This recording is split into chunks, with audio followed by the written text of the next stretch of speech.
দেখেন এই যে এখানে এই আওয়াজটা সব সময় লাগায় রাখা হয় আর কি।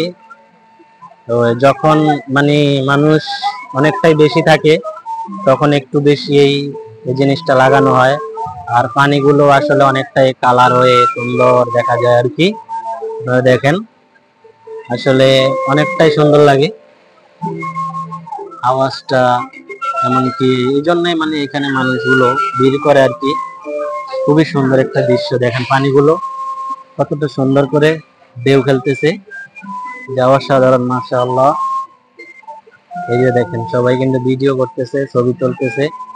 এই যে আমার ছোট ভাই, আমি আপনাদেরকে একটু জুম করে দেখাই, আমার ছোট ভাইও ভিডিও করতেছে। যাক আমাদের জন্য সবাই একটু দোয়া করবেন যাতে আল্লাহ পাক আমরা যারাই প্রবাসী আছি সবাইদেরকে ভালো রাখে, সুস্থ রাখে। এমনকি যে মায়ের কোল থেকে আমরা আসছি আবার ওই মায়ের কোলে যাওয়ার মতো তৌফিক দান করে, এটাই আমাদের প্রত্যাশা। আসলে আমরা যারা প্রবাসী আছি তাদের একটাই কামনা যে যে মায়ের কোল থেকে আমরা আসছি যাতে আমরা ওই মায়ের কোলে ফিরে যেতে পারি। ওকে, আল্লাহ হাফেজ, আসসালামু আলাইকুম।